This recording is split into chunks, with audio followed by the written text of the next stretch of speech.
ngayong udto sa tinen.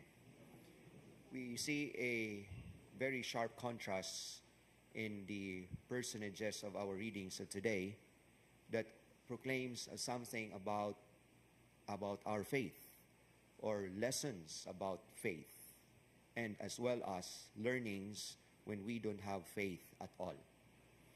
The first one coming from the first reading from the book of Kings about the experience of Naaman, the Syrian, a pagan army commander who was healed from his leprosy. And also in the gospel, we heard about the indifference of the people of Nazareth, where Jesus came from. They refused to believe. They refused to see beyond what they see on Jesus as their neighbor, as the son of Joseph the carpenter and Mary, and they could not transcend that kind of image and see who this Jesus truly is, that indeed he is the Messiah. From the first reading, from a pagan person and yet turned into a believer because of the encounter of the goodness of God.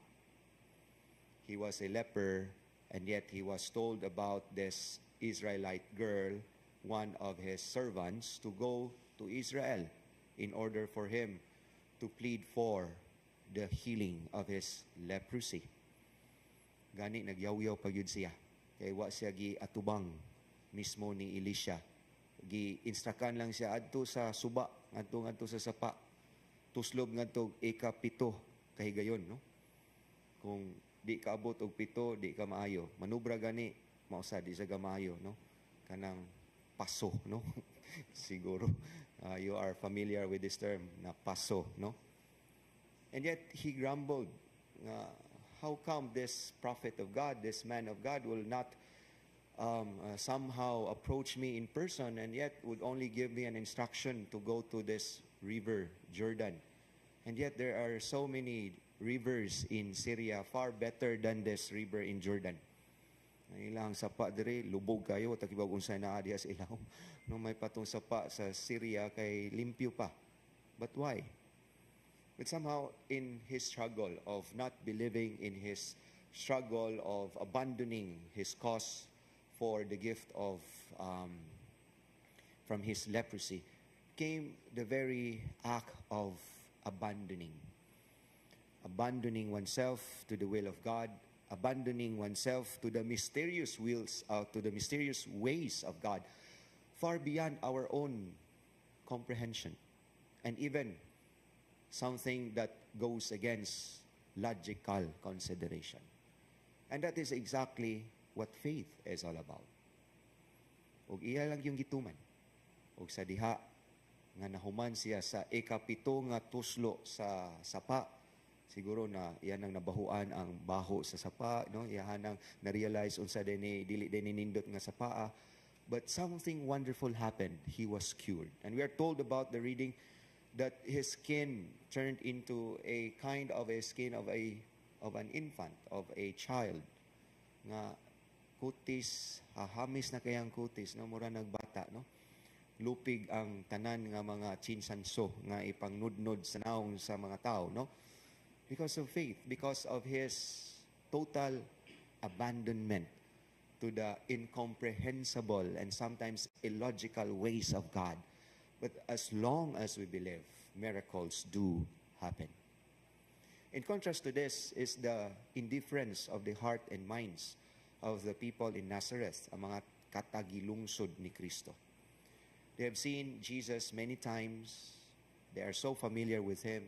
And sometimes the saying goes, and find some truth about here, that familiarity breeds contempt, no? That you could no longer see the truth of the person if you are too familiar with the person. May man itong makadungog rata sa mga gipanghunghong sa mga tao, kabahin sa nindot nga butang nga nabuhat ni tawhana kay sakita na unyay makakita, no? Mawa ang ilahang flare because of too much familiarity. And here, they close their hearts. Even if they have already the gift of being believers because they are Jews. They're supposed to be believer on Yahweh, and they are.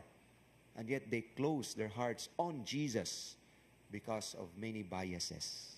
Because they forget to abandon their very selves to the will and ways of God.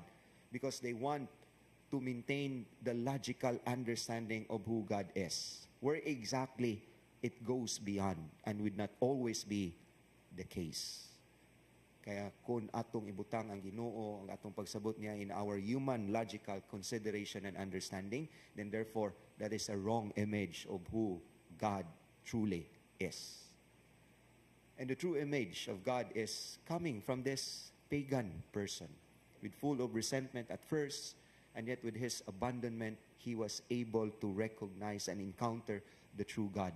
O muna nga pagkahuman niya o kaayo mibalik siya ni Elisha, mingon siya, there is no other God in all the earth than the God in Israel. And he therefore have encountered the real image of God. In contrast to the kind of image created by our own understanding, our own perspective, our own biases, as we have seen in how the people in Nazareth would create. And therefore, they miss the very image of God. They miss in understanding and encountering the real God in Jesus. Then therefore, we continue to abandon ourselves.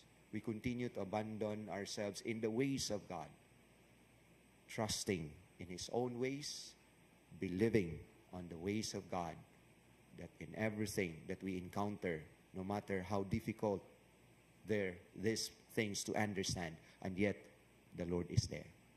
The Lord will always manifest His real image of who truly He is in a person who abandons oneself to Him. Amen.